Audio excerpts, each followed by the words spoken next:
We all understand the type of climate that we're dealing with. We're dealing with multiple offer situations. I'd love to know sort of what's your why? What makes you tick? Why are you so successful? Have a dialogue with your lawyer. Have a dialogue with your agent. Both sort of passionate about sort of what we do. Again, vet your agent to make sure that they're experienced and they're local. I like that idea. No excuse to miss it on Saturdays from 8 to 9. That's right. WBZ. And now, the show that gives you the latest and most relevant housing market news. Real Estate Radio Boston with financial expert Rick Shearer and legal professional Ali Alavi. What's your secret? How are you the number one? And what are you doing for the clients in those towns that are making it all happen? I think top agents, they really have to be in it 24/7 in our industry. I mean, you probably get the calls as you do. Ali all the time. 24/7. Yep. And, basically you have to answer your phone, have the knowledge, be out there, have the intel for your clients, and, really just be in it to win it. Yeah. Some people think that they can service pretty much any town, any place, anywhere. And you go against that trend. You've carved a very special niche for yourself in Wellesley. And what's the value of going to someone like yourself who's an expert in that town, as opposed to someone in Boston that may think they know Wellesley or they can learn about Wellesley? The Boston broker coming out, we do have some. And, I have a very deep reach into the brokerage community from Boston to the Metro West. They just don't have the intel. They're not going to know why people are selling. They're not going to know who's more motivated as a seller to sell versus, what a comp sold next door or down the street. And they just aren't going to have that intel coming out from Boston. They're going to call me to get that intel. Right. And here's what I love. I think, and they do. But Dad, intel is worth its weight in gold. I mean, that's a huge, huge thing. It's worth money in the buyer's pocket. Absolutely. Absolutely. And we've talked about the fact that the inventory is so incredibly low. We talked about the sales are less than year over year.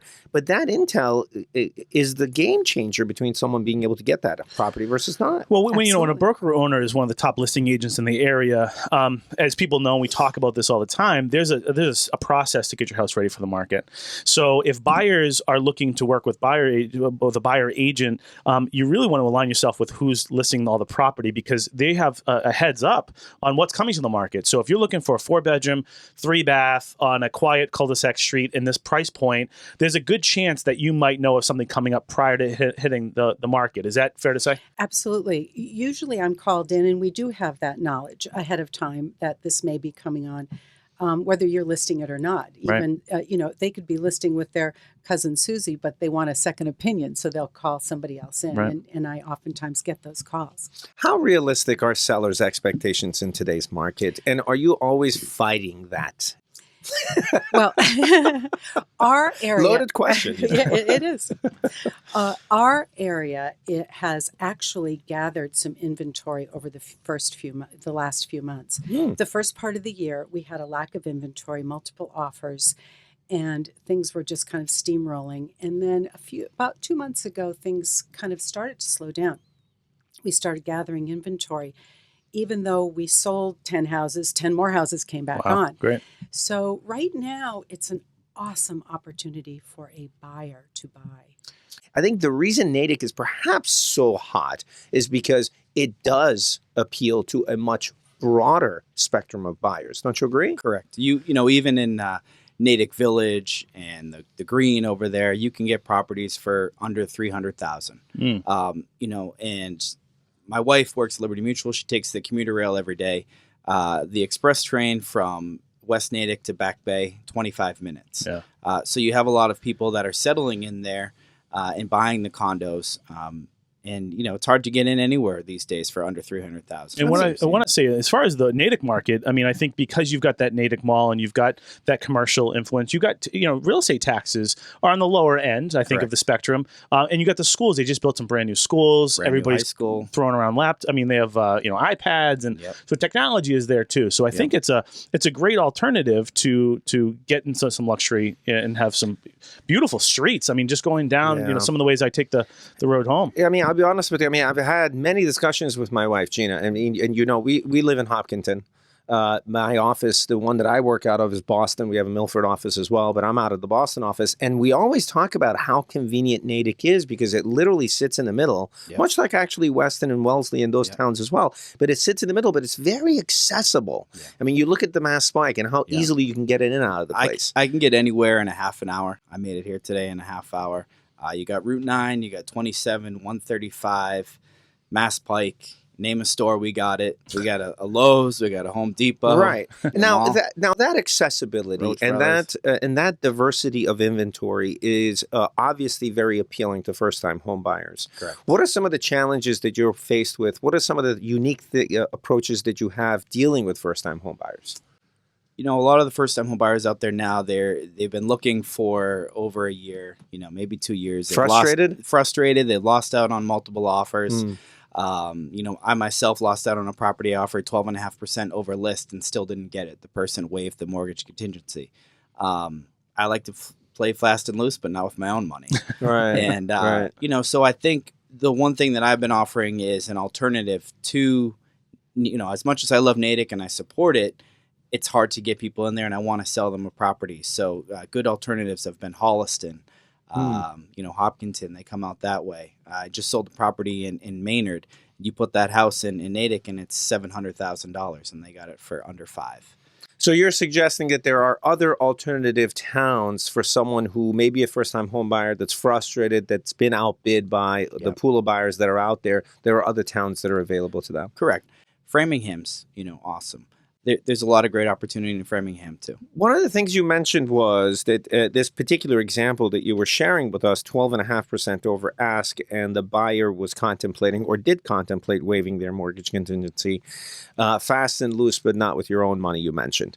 Do you think that is a trend with regards to buyers? Is it advisable? And are there strategies to be able to have a mortgage contingency, but really have the offer looked upon by a seller or a listing agent as cash? And the reason I ask this is because I think an effective strategy that is being employed, and you and I have talked about this offline, is picking up the phone and calling the listing agent, or in fact, dealing with someone like Rick Scheer, because first of all, you can tighten the timelines between the time that the purchase and sale agreement has to be signed and your commitment date.